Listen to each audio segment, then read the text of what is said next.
Okay, welcome everyone. I was told when the music goes off, that's our cue to start. So thank you everyone for joining. I see a lot of people continuing to log in as attendees.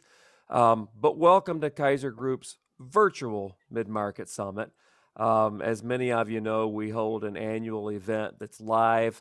Due to the pandemic last year, we weren't able to have it, and then we decided this year, let's go virtual. So we're having the Mid-Market Summit this year in 3 installments. Last week's installment was on multifamily finance. Next week's installment will be on multifamily construction. And this week, we are looking at multifamily technology. If you want to see last week's panel discussion, visit kisergroup.com and click on the Mid-Market Summit tab, and you'll see a link there to the video from last week's.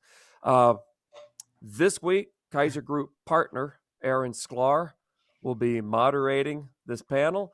So Aaron, I'm turning it over to you. You're in good hands, Lee. I think I got this. I'm excited, everyone. This is going to be about tech, and I think, like or unlike most of the guys here, I too am super eager, interested, and excited to hear what everyone has to say. Candidly, I am very non-tech savvy. My idea of tech is popping in a VHS. Maybe if I want to go fancy, I'll plug in a DVD. So I'm super interested to hear what the guys have to say. Let's kick it off. I'm very curious and excited to announce everyone. We have David Lizak, Patrick Ryan, and Mark Durakovic. Let's give a quick 30-minute kind of overview. Patrick, tell them who you are, what you do. Yeah, so I am the COO for WPD Management. Number one Southside property management company, and I run the day-to-day of about a little over 3,000 units. Patrick, although you can't hear, a lot of the panelists are cheering "So side" in the background. I'm sure the crowd is going crazy. David, tell us who you are, what you do, what value you can add. Thanks, Aaron, for having me. My name is David Lizak. I'm the Senior Director for Xfinity Communities. Xfinity Communities, we are the multifamily arm for Comcast. So apartments, condos, hospitals, universities, senior living homes, etc. We are a specialized division to handle all those multifamily needs. Super excited to be here to talk about tech. Aaron, I'm going to tell you that I already got a text since we started from somebody watching that says there's no way that you watch VHS tapes. Just put it out there. It's already come through. I have, I'm not going to go get them right now, but I have 4 N64 controllers that's where I stand on the gaming. All right. I haven't made it to PlayStation yet.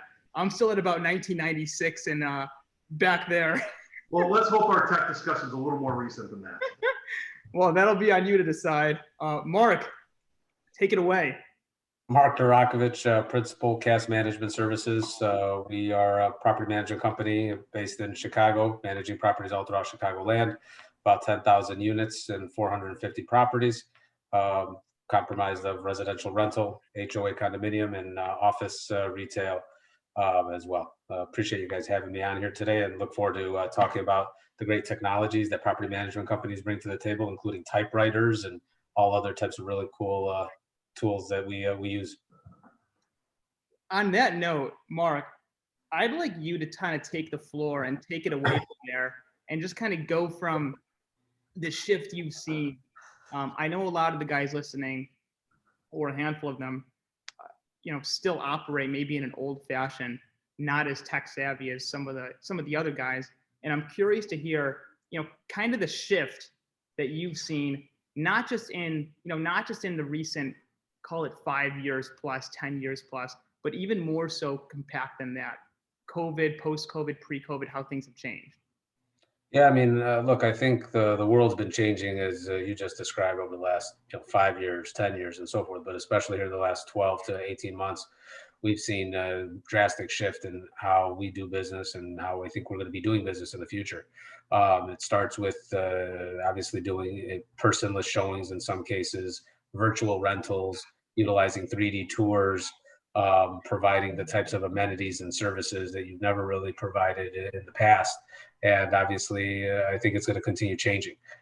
Being able to get people to see an apartment without having to actually come to the property was something we never really experienced, even in the South Side, where we manage a couple thousand units as well, and then even having them be able to apply in a non-personless way, obviously, and in a non-in-person way, and that includes how do you then capture that person's identity and make sure they are who they say they are if you're never actually meeting them, and getting technology in place that includes ID verification so that before they even begin their application process, they're confirming they are who they are, and using that technology to even confirm that they are who they are before they even see an apartment, so that that obviously they're you're limiting your exposure to the things that are out there that are going to cost the landlords and the buildings a lot more money down the road.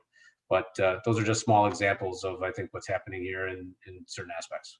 Is that a hard shift? Because like on one hand, what you just said, you have renters, tenants, people who you're looking to place in these apartment buildings. Are they hesitant to just do everything?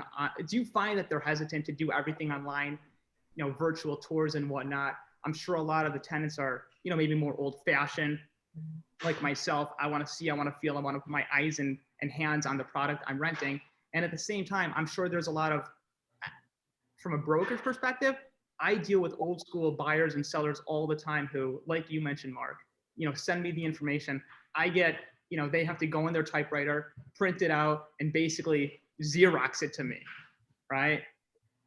Well, look, it begins with, the following. One, our industry as a whole, on top of that, Larry, in Chicago, has always been very slow to adapt and evolve in many ways. And we never really took the technology that was out there before COVID with respects to what I just described. And considering we went from pretty much renting 0 apartments online virtually to renting double-digit percentages between 10 and 20% of our units virtually is a drastic jump. And that's just because we've adapted that to that technology in the last year. And the consumer is adapting to it. Because look, if we never gave that to the consumer before, yeah, they're not going to pick it up and run with it on day one. But it's really impressive to see how much the consumer is changing, just because we are now providing them those tools and resources and making them more comfortable with it. And honestly, I think the technology is going to get even better beyond what we're doing today, and making that experience less imperative on being in person, touch it, feel it, see it type of experience. How many times have you gone and rented an Airbnb or a hotel or done those things? And obviously you're not going to live there. Don't get me wrong, but people are buying cars online, doing different things online that they've never done before. So I think it's just a continued evolution of where we are in the world and with the technology. Patrick, I got to hear your input on this. I know that WPD manages, the vast majority of the product you guys manage is in the South Side, largest South Side manager. It's definitely a more older school, older fashioned landscape. How are you guys adapting to, basically, or integrating all the changes that Mark mentioned? I'm curious to hear your input. Yeah, I mean, I think first and foremost, we were doing paperless leases long before the pandemic, as much as possible. Obviously, you still have that old school tenant mentality for some that want to see a paper lease, but we were already ahead of that curve pre-pandemic. Once pandemic hit, like a lot of the people that were potentially most vulnerable were the people that had those old school mentalities. So they quickly adapted to how to use DocuSign, how to communicate via text more, or what have you. And old school mentality, not to cut you off, is not necessarily associated with north, south, east, or west, right? It doesn't matter where you live. I have an old school mentality. I need to see my lease. Someone's got to review it after I review it, right? And I got to make sure the ink is wet when I sign it. Yeah, and I mean, a lot of people like that comfort, right, of like having that physical copy. And even if you offer to email it to them, they don't feel like it's quite the same. So yeah, like Mark was talking about, finding other ways to give them keys, right, for move-in that don't involve like an in-person interaction, or even as simple as like, okay, You can do all your rent payments online. You can, pay through a CVS for us, for instance, and really trying to take away as many touch points between team members and residents as possible. All right, David, the man of the hour. We have 59 more minutes, so try to make this short. I am curious. Your technology, your product has to be so, ever changing, evolving, and developing. I guess how have you benefited, or how have your clients rather benefited from all of this? What do you guys have to offer that is like so imperative today? It's so much more necessary today than it was last year, 2 years ago, 5 years ago. Well, I tell you, Aaron, it's really interesting when you start looking at this world with virtual showings, or people looking at properties by themselves using remote access to get in, using their phone or a QR code or something to enter a unit. And then the potential renter goes in that unit, and maybe they're by themselves and they check it out, and then they leave. And you're a property manager, such as Mark, where there were 450 properties out of a single office. Many of his properties, they don't have a property manager on site. How do you know how the shape that unit's being left in? Did the potential people look at it? Did they leave all the lights on? Did they crank the air conditioning up because it was hot out, and then they left? And you could be, incurring dollars and dollars of energy costs and having no way to know that until the next person goes out there. So we have a product out there. There's a few others out there. It's great technology across the board for this mid-market property level, where you can remotely control lighting and heat and locks for vacant units. And you can do it from a centralized location. You can give people access. You can have security logs to see who was there and when they were there, how long they were there, all the things that you need to do to be able to properly manage a unit that's vacant while you're not having people on site. This was something we developed and started talking about a few years ago, well before the pandemic, but it's never become more clear than now that the technology can be a giant cost savings to the property. Initially properties said, well, there's going to be a cost here. I've got to upgrade my door locks, right, to make them work with a network and work remotely. And they said, well, that's a cost I don't want to incur. But when you look at the cost of having that security profile and being able to manage remotely, there's a reduction in people cost. Or simply, City of Chicago, you have to rekey locks between every single tenant, right? Well, now if you can do that digitally, there's another reduction in cost. So the technology actually pays for itself, and we haven't even touched upon what renters will go ahead and pay extra to have a smart apartment. Yeah, I'll piggyback on what Dave just said. Great points. One, with what Patrick was mentioning earlier, being able to get people in their apartment without needing to meet someone for keys. Last year, during COVID especially, that became more important than ever. We used to have on move-in day hundreds of people coming to our office, picking up keys, with lines waiting outside the lobby to get in and get their keys. Well, in the last year, guess what? That's no longer a reality. People are being able to, whether it's with lock boxes, whether it's using the technology that we have with Comcast. I remember a couple of years ago, Dave and I sitting and talking about trying to get Yardi and Comcast to integrate.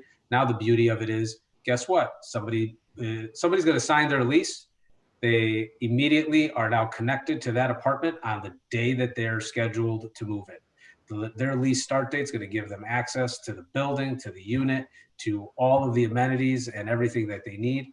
And guess what? Nobody has to actually be there to provide them that access. And that's really going to end up saving costs, as well as eliminating a lot of processes that ultimately were bottlenecking people. Because guess what? If you're managing the amount of buildings that Patrick manages or we manage, you can't have one person in 10 places at the same time. And reality is, it's increasing the customer service as well. I think you put out an interesting point there, Mark, is you're looking at different vendors to have a product that's going to allow you to do this type of technology. You want to make sure it integrates with your other systems. In your case, you mentioned Yardi, so you want to make sure whatever technology you have has an API to work properly with Yardi and that software system, so that you don't have to have people power to retype entry, right? You want to be able to put in your renter's info once, and they're going to be access to that apartment at noon on June 1st till noon of June 1st next year, and make sure that all kind of flows seamlessly. And that also picks up on what Patrick was saying earlier with regards to paperless leases. Look, doing a paperless lease, Aaron, like you and I talked about last week, if you recall, That may sound great, right? But you want to get to a point where you're generating leases with data that doesn't require data entry by the landlord, by the management company. Well, truth be told, a paperless lease doesn't always represent that. Yeah. And we've gone through that evolution where now, guess what? Our leases are automatically generating, utilizing all the systems that we've described earlier, right? The ID verification process, the online application where the resident's putting in their information, all the back end information is already living in the system. And now guess what? What used to be a 20 to 30-minute process to use Adobe Sign, DocuSign, whatever sign online, and you're manually entering the data to be able to generate that e-signature lease. Now, guess what? It's a push of a button. What used to be that long of a process is now a 60-second, if that process, to get that lease generated out to that resident to sign and automating it to a point where, guess what? You're saving more time as long as you're willing to adapt and take the time to invest in the technology. That's the tough part, is getting people to buy into investing into that technology, because it's not an easy transition for any of us, especially you, Aaron, with your Nintendo 64 controllers and trying to adapt to Xbox or whatever's out there right now. So, David, I got a question for you. And I think a lot of people are wondering this, myself included. New owner, I'm getting into the business. I am super excited about the opportunities and the potential of being a landlord. I want to buy my first building, whether it's a 6 flat, a 12 flat, or I'm going to go big and start with a 30+ unit courtyard.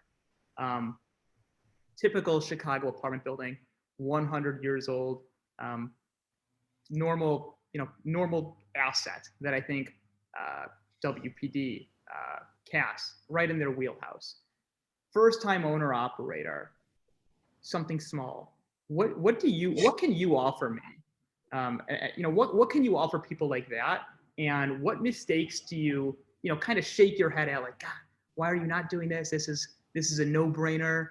And I'm curious to hear like what you think are the biggest, like, this is a no-brainer. Well, I think there's a couple things. There's purely the internet technology, right? It's a well-known fact that people want to have high-speed internet and quality high-speed internet in their units. If you look at like the NHMC surveys, 92% of people rank it as a top priority. What's really interesting on there is about 72% of people in that same survey say having it pre-installed is important. So that's kind of the service that we offer to buildings of all sizes. Whether the landlord's going to pay for it or the tenants, we have solutions that can be retrofit in existing buildings so that when tenants move in on day one, they can be online. By day one, I mean like 5 minutes of walking in that door, because it's really important to people. If nothing else, they got their buddies helping to move in, and they got to get online and Grubhub a pizza to pay their buddies for moving their couch, right?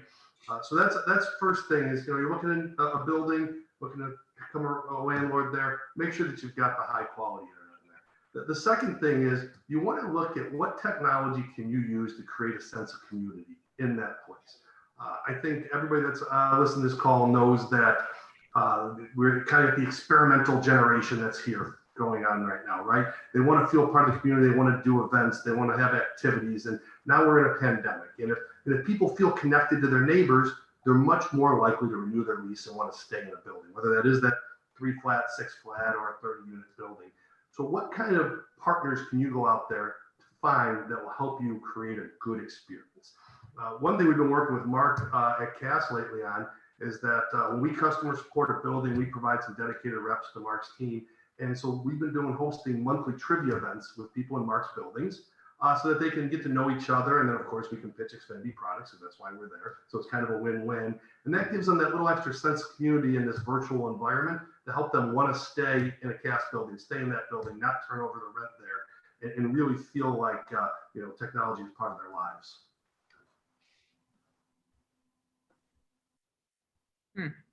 So Mark, most of your buildings, you guys are using the Xfinity system, the ecosystem? The smart community product is something that I think is growing in the market. Basically, look, having the smart locks, having the smart thermostat, and the water sensor, and all those things that come with it are great. but it all starts with the internet package, which I think is now more than ever more important to the renter. Look how many people are working from home now, and being able to give that renter that internet package baked into their lease, and not having to pay that 75, 95, or whatever significant charge Comcast has with those packages at a far greater discount, obviously in comparison to what the buildings are able to get those services for and provided to the tenants, is just getting everybody obviously to a different level. Look, long are the days where I think we can sit here and strip everything down and charge the tenant, and basically become the Spirit Airlines of the landlords out there, if you would, and trying to give them the amenities and services and throwing as many things that we never imagined doing is something that's here, I think, to stay, at least for the time being. So, piggybacking on what Dave was saying right now, look, you're going to have to get events. That trivia thing that we were doing was unbelievable. In the heart of COVID, I think we had a couple hundred people at one point, attending these events, and it really allowed for even our social media presence to grow.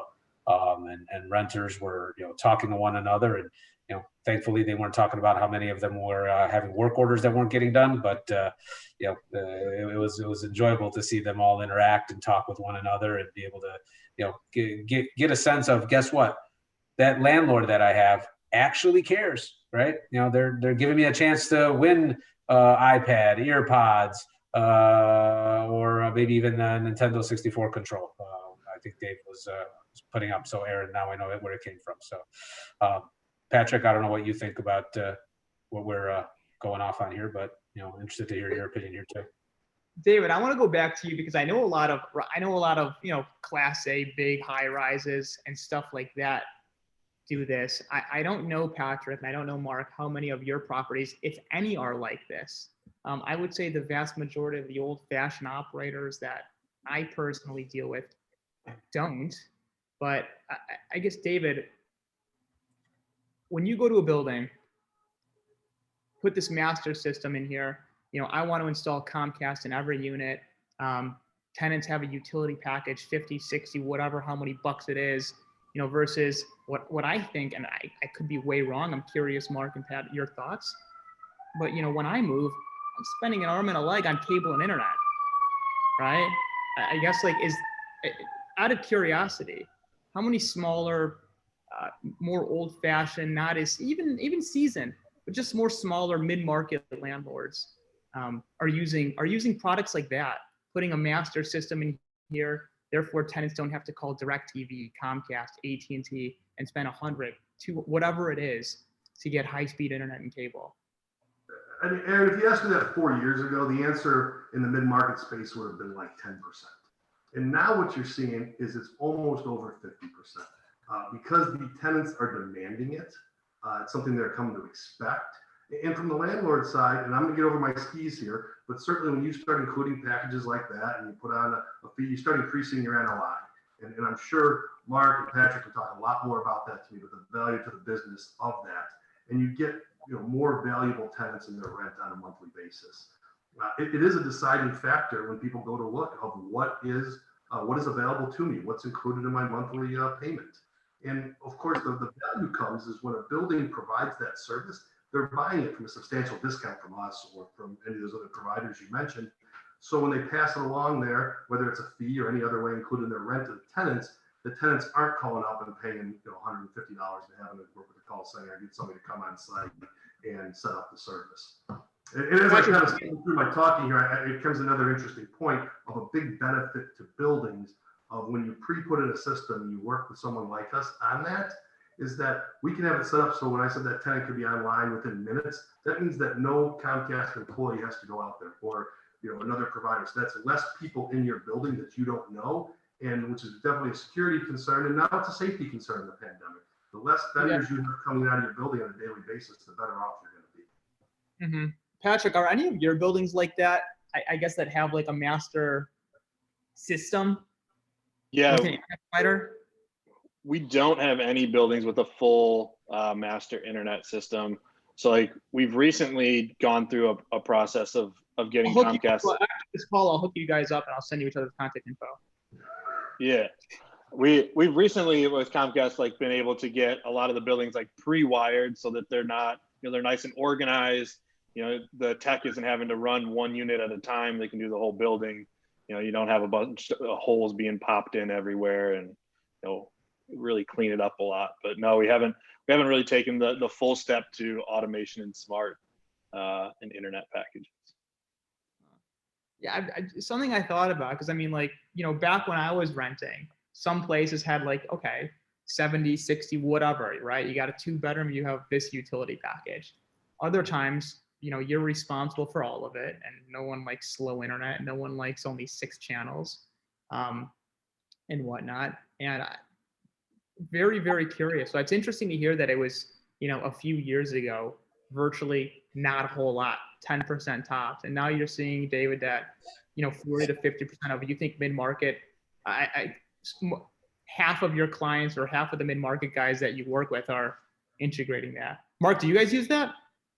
Oh, very much so. Very much so. And especially in the residential rental side. And it's also very prevalent in our condominium HOA buildings as well, too. But, speaking on your original comment or question, the smaller buildings absolutely are jumping on this. I mean, we got buildings that are 6 and 8 units in size that are providing those services and the bulk internet and all of those things. I mean, it's almost, the more I'm thinking about it, it's almost like the tenants are like, tenants want a lot, right? There's a lot of supply, and tenants are very picky. And if I can live here for, if I'm paying $100+ or $90 a month for internet and cable, and this guy's offering it for, a package deal, it's definitely something I feel that tenants would take into consideration, right? And so it's tenant retention is really all about. That's what property management is all about.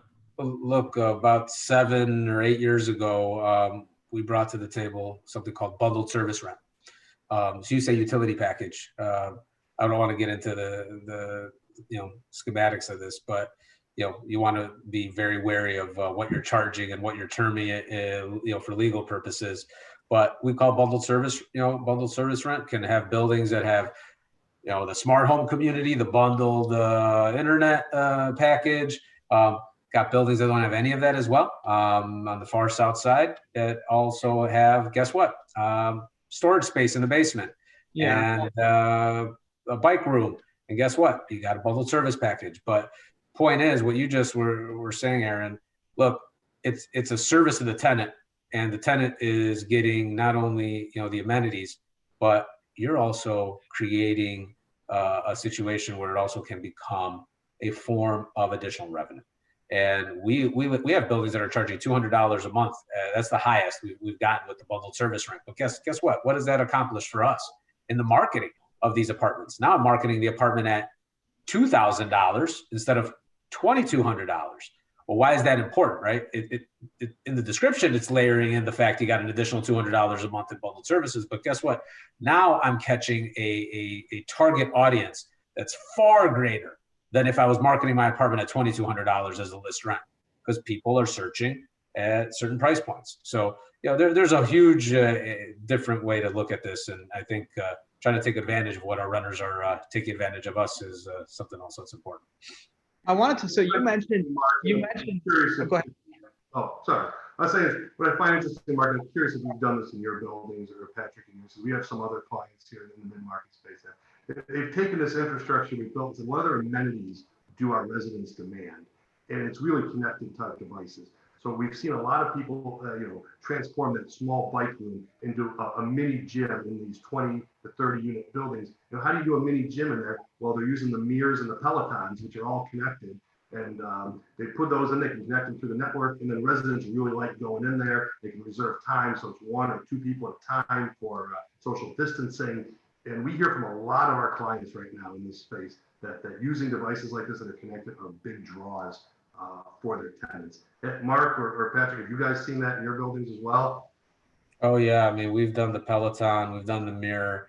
There's another product out there called the Tonal.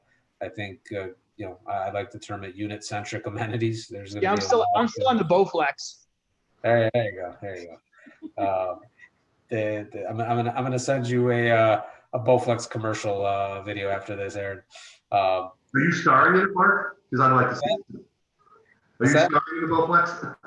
Oh yeah, very much so. But yeah, I think those types of amenities and things are even more prevalent. Because look, fact is this: every time I turn on the TV, which I try not to do too much, and watch the news, they keep saying, "Oh yeah, this is the new norm, right? There's going to be another pandemic sometime in the future and whatnot." So look, whether it's here to stay or not, the way the mentality of the average renter and person out there is, let me get more at my fingertips than ever before without having to go into a crowded space. So those types of amenities and services are prevalent. Patrick, I don't know if you're seeing anything like that. Yeah, I mean, we're definitely, in certain size buildings offering like those common amenities. Some have the more smarter setup with the gym. Some are a little bit more traditional, but access to that gym may be controlled now through a key fob for timing purposes.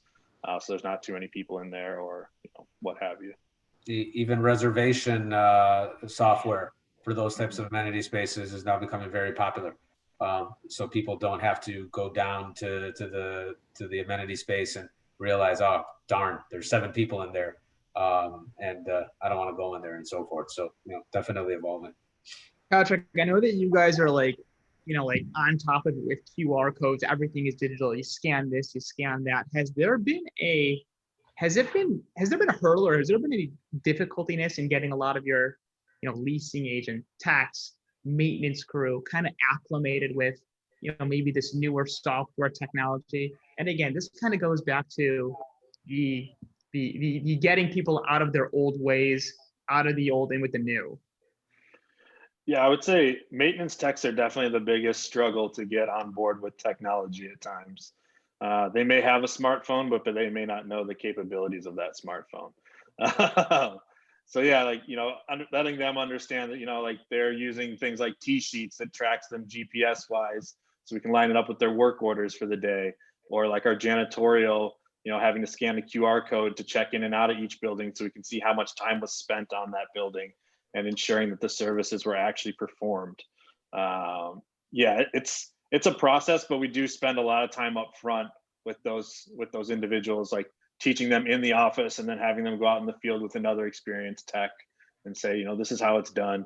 This is what you need to do. And it's really not that difficult. They just don't know that it's capable from their phone a lot of times. It's hard to teach an old dog new tricks. I get it. Yeah. Let's talk about social media. I know that Patrick, WPD is like en fuego with social media, reviews and whatnot. Do you guys lease? I mean, do you guys lease units, or do you guys promote, I'm sure you guys do. I guess, how active are you guys on social media? And I know that there's been a huge increase in that with WPD over the past year, and even more so than that. Call it 6 months.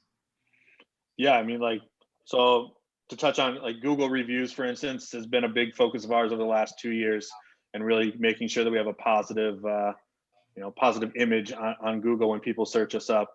I think we just surpassed the 1,000 review mark last week, with still maintaining about a 4.6 overall rating. And that's done on several different levels, but like software such as Podium allow you to send quick links to people and offer that invite. Even just, we've really upped our game on LinkedIn. Leasing wise, different agents do different approaches. We obviously do a lot of subsidized housing, so some of that with Go Section 8 is pretty basic, but then they're also still using Facebook and many other avenues to get out there and try and get listings prompt up and moving quicker than others. Mark, what about you guys in social media?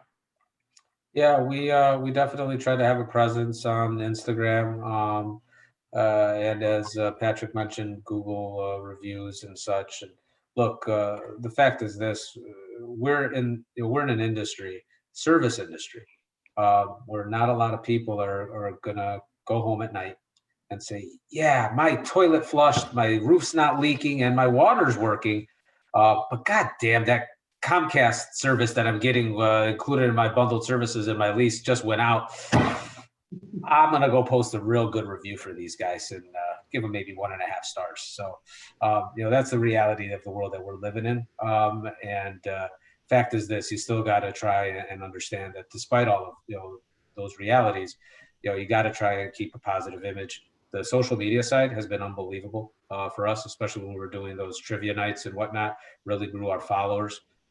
We try and have a regular schedule. We have a timeline in our office as far as what we want posted, when we want it posted, for the residents, for our clients, and trying to grow the traffic organically. We've done programs. Guess what? Last year we did a program where we did a donation to a local charity. Based on the amount of renters that we were able to capture in a given month, we basically took that number and donated a appropriate amount based on the volume. And trying to use those things in a positive way is really important. And don't get in.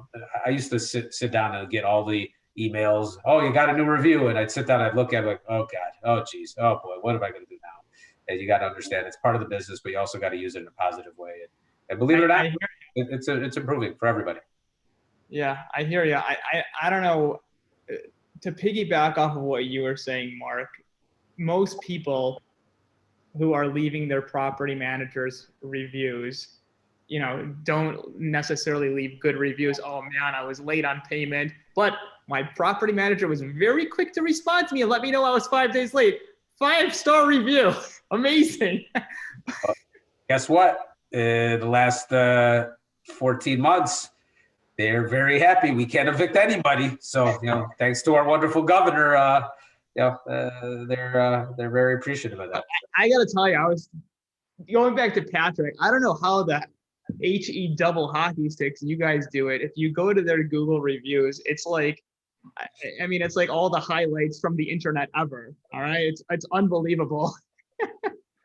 It's just diligent management of those reviews, right? Staying on top of them, making sure you're responding to the bad ones so that they're not going unnoticed. And then, soliciting the good ones, right? Because you like we've all said, you're not going to get the good ones if you don't ask for them. Yes. Everybody just assumes it's status quo if you're doing a good job. Yeah, I hear you. David, someone brought up a question, and it's kind of circling back to what we were talking about before. I put an Xfinity in my building. I want to add cable internet packages. That way, my 6 flat, all 6 tenants don't have to spend an arm and a leg. An internet and cable package. Very doable. Is there a specific way to kind of, let's say I get, just for the sake of simplicity here, let's say I get like a 6 megabyte, gigabyte, whatever. Let's say I get like my speed of 6. Is there any way, David, that you see to chop it up into, one per each tier to avoid kind of one tenant stealing everything, one hard worker who's just hoarding and hogging all the internet? I love the question, Aaron. I appreciate it came from the audience. I feel that you're now really trying to play up your non-tech status. You talked about a 6 meg connection for your Nintendo 64. Maybe you're going to get to go off VHS, go back to your Betamax. I'm not sure. But yeah, listen, I don't want to take over too much of this panel, make this sound like an Xfinity commercial, but we certainly have ways. And one of the benefits of working with us is we will build out infrastructure to each tenant individually. We don't just bring one pipe to the building and whoever uses it first gets it all. It's not a good model. There certainly are people out there that do that. We have more individualized plans even when it's coming through the building to make sure everybody has consistent access.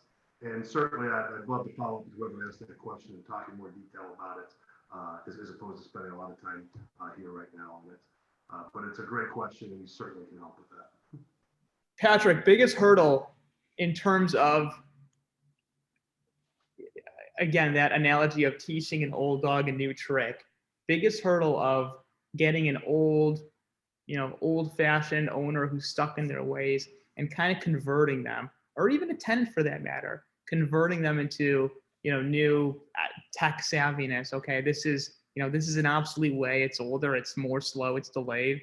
Yada yada yada. What's been the biggest hurdle that you've seen on your end?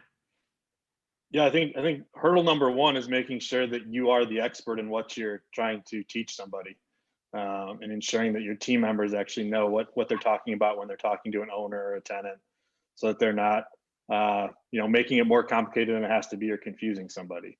And then, yeah, from there, it's just, understanding what they have at their at their access level right now, and then how you can best utilize it without trying to bring in more new things. Less is more in many of the cases.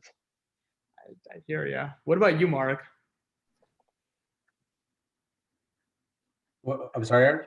I want to hear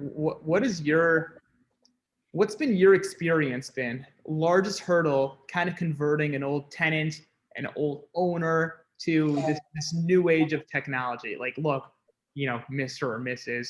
renter, tenant, or owner, we're not going to be doing it this way anymore. We're going digital. What have you seen the biggest challenges, the hardest time, the biggest hurdles? I will sit here and tell you that I actually think the biggest hurdle is internal, and not the renter and not the owner. They will accept and adapt to those things that we're presenting in front of them. But I do think that the bigger challenge is us internally accepting and evolving to provide those things in a way that those individuals are going to be able to take advantage of them. And I'll sit here and tell you just an example. We had vendors. We told our vendors before COVID, we're going paperless. Send your invoices via email to this inbox or to this PO box in North Carolina. And you know what? All of your bills are now going to be handled via electronic approval systems and payment systems and so forth. And you know what? I found that it wasn't my vendors that were, fighting that change. It was the fact that we even had some staff members that just felt it was easier for them to get that invoice in their hands and process it the way that they were most comfortable with. And look, honestly speaking, I think it's really just an internal struggle more than it is that external struggle to overcome those changes. Huh. Mark, Patrick, do you guys have a lot of like internal, or is it more like, external tenant owner? I mean, I'd have to agree with Mark. A lot of it is like the team members understanding, what the benefit is and how it helps with workflow or efficiencies first and foremost. And then, yeah, like I said, like being that expert to then explain it to the next person. If they don't understand it, then you stand no chance of getting a tenant owner, whoever, to understand what they're trying to then explain poorly. Mm-hmm. Mm-hmm. It's all about transparency. I think the more you adapt to these things, the more transparency you're given. Look, our building owners, they used to have to request for copies of bills, using the example I was giving you earlier. Guess what now? All those bills, every single payable, it's online. You have the ability to view that image if you want it. Instead of having somebody go to a file cabinet, take 400 bills and scan them and probably jam the printer 14 times before it's done putting all of it through, and then realizing that, oh crap, there's double-sided bills in there, and they only got one side of the bill when they sent it over to the client, who's now calling me and saying, what kind of idiot am I as a property manager? I don't know how to scan a bill, for them to see. So the fact is, there's so many different ways to get the job done easier. What Patrick said earlier was probably so true with the maintenance techs. We had so many maintenance guys come into our office that are foreigners and say, I don't use phone. I don't know how to use app for maintenance requests. And it's like, hold on, guys, we got to get this thing done. You got to be able to, close out work orders, because guess what? Now, the moment that maintenance guy's in that unit and he closes that work order out, tenant gets an immediate notification. Your work order's been completed. And guess what? Not only has it been completed, if it has been marked complete and it's not to your satisfaction, let us know. And that's the beauty of it. Now you're starting to see who's closing out work orders that aren't really closed.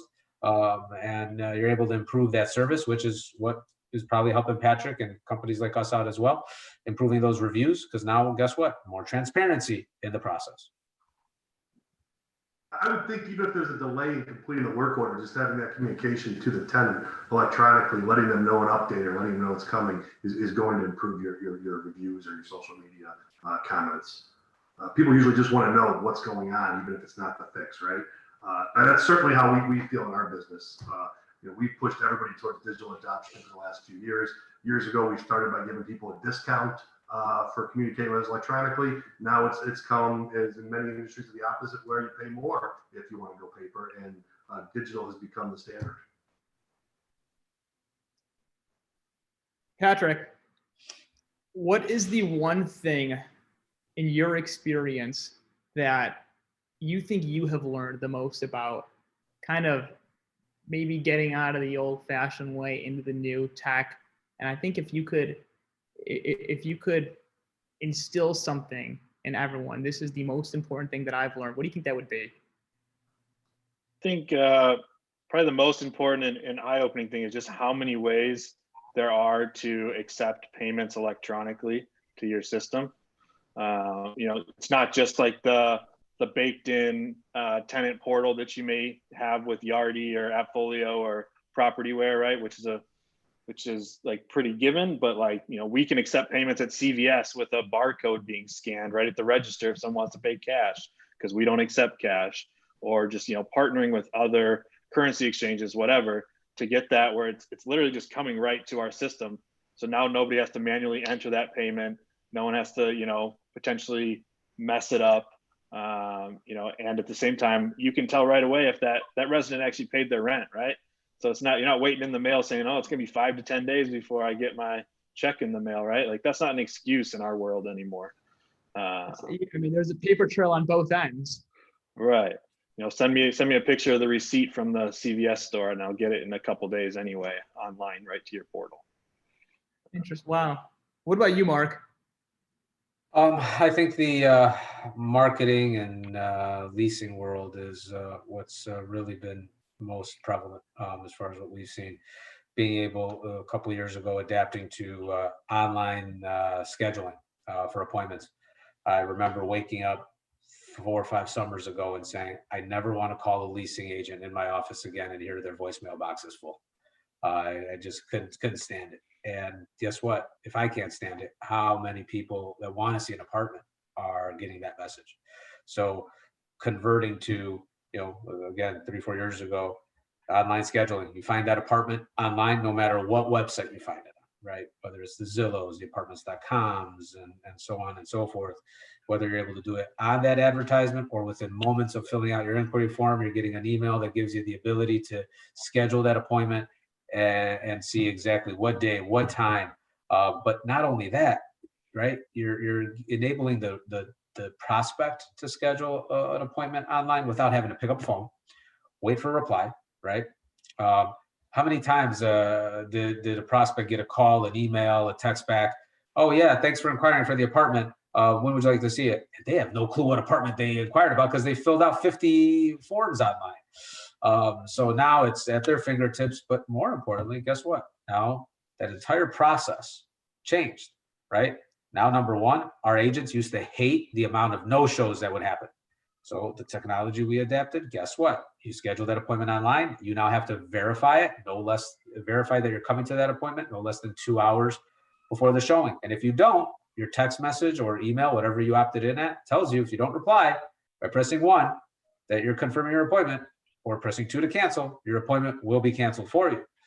And I found that out because I found that technology when I went to a dentist office 4 years ago, and I forgot I had an appointment that morning. I was like, oh crap, I'm gonna miss my dentist appointment while I'm driving into the office. So I was like, okay, press number 2 to cancel. This is what we got to do with leasing. So if my gosh darn dentist is doing it, why can't I? And when you adopt all that technology, guess what? Patrick might appreciate this one, but how many times did we used to get phone calls from tenants because somebody's at my door wanting to show my apartment and no one told me that they were coming? I'm like Dave in my underwear, right? On a Zoom call, and there's a stranger that wants to see my apartment. And now with that technology that we just went over, guess what? The tenant every single day, automated email, here's the next 3 days worth of appointments. I don't want to hear about it at that point. I've eliminated that entire complaint from my online reviews, thankfully. So that'll kind of put it in. And Patrick and Mark, I apologize in advance. I'm sure 85 to 90% of the time that happens, it's one of me or my guys. So I apologize in advance. David, how about you? The most important thing, if you can take away. I think when it comes to technology, the way Curious what it's going to be.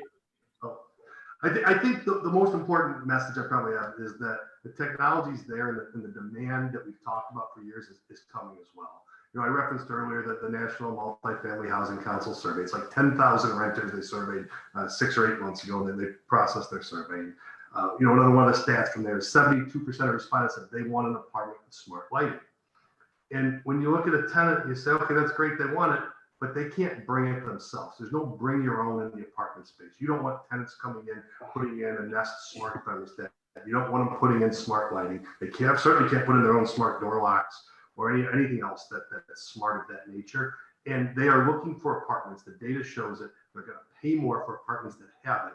So whether you are in the mid-market or the huge buildings, the time is now to upgrade your service and start providing that to tenants, because it's going to make a real difference as you try to turn over your apartments and fill them quickly. So I would say just think about that and realize that is high on the priority of the renters list these days. Very interesting. I mean, just hearing what you say, David, I mean, like, even these little things, you see like a Nest, right? Something like, $100 little contraption.